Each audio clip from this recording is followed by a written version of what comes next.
नमस्ते विद्यार्थियों, स्वागत है आपका हमारे आयुर्वेद चैनल में। आज हम सीखने वाले हैं तंत्र दोष। तंत्र दोष की संख्या होती है 15। सबसे पहले इसकी परिभाषा की बात करती हूँ। दूष्यंती तंत्रम इति दोषा, अर्थात जो शास्त्र को दूषित करे उसे हम तंत्र दोष कहते हैं। महर्षि चरक ने विमान स्थान में निम्न 5 तंत्र वाक्यों दोषों का वर्णन किया है। सबसे पहला है न्यून अर्थ, सेकंड अधिकार्थ, थर्ड होता है अनार्थक, फोर्थ होता है अपार्थक और फिफ्थ होता है विरुद्ध अर्थ।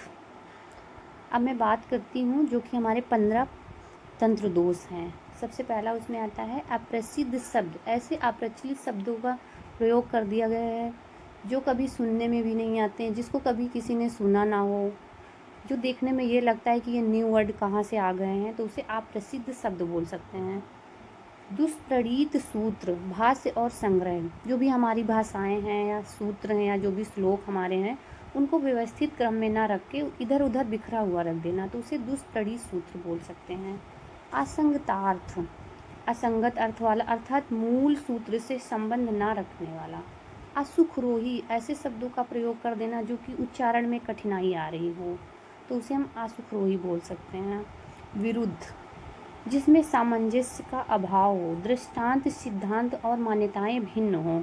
अति विस्तृत, किसी ऐसे विषय को अनावश्यक रूप से अति विस्तृत वर्णन कर देना जिसकी हमें आवश्यकता नहीं है, उसे अति विस्तृत रूप से वर्णन किया गया है। अति संक्षिप्त, किसी विषय का अति संक्षिप्त में वर्णन करना, अर्थात जिसकी हमें आवश्यकता है उसे बहुत ही संक्षिप्त में वर्णन किया गया है। अप्रयोजन, विषय का प्रयोजन आवश्यक ही लिखना चाहिए। जैसे आयुर्वेद का प्रयोजन है स्वास्थ्य से स्वास्थ्य रक्षणम, आतुरस्य विकार प्रशमनम च। भिन्न क्रमम, विषय सूची या अनुक्रमाणिका में क्रम कुछ और हो, अंदर का क्रम कुछ और। कहने का मतलब ये है जो कि हमारी विषय लिस्ट है उसमें हमारा भिन्न क्रम कुछ और दिखाया गया और जब हम उसको ओपन करते हैं तो उसमें कुछ और ही बताया गया है।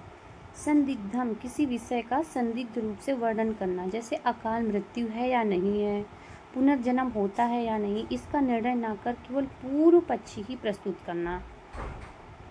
पुनरुक्त, एक बात को बार बार कहना, रिपीट करना। निष्प्रमाण, अप्रमाणित विषय हैं उनका वर्णन कर देना। संसार में बिना प्रमाण का कोई भी चीज़ मानी नहीं जाती है। असमाप्तार्थ, विषय का स्पष्ट रूप से वर्णन न कर बीच में ही समाप्त कर देना। कहने का तात्पर्य कोई चीज़ हमें बताई जा रही है तो उसे बीच में ही छोड़ दिया गया, उसे पूरा नहीं किया गया। अनार्थक या अपार्थक ग्रंथ, ऐसे शब्दों का प्रयोग जिसका कोई अर्थ ही ना हो, बिना अर्थ वाले शब्द को जोड़ दिया गया है। व्याहत, पूर्व में कहे अपने ही वाक्य को खंडित करने वाले विषय वस्तु का उल्लेख करना।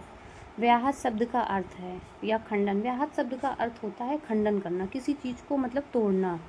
धन्यवाद विद्यार्थियों। अगर आपको मेरा वीडियो अच्छा लगता है तो लाइक और सब्सक्राइब जरूर करिएगा।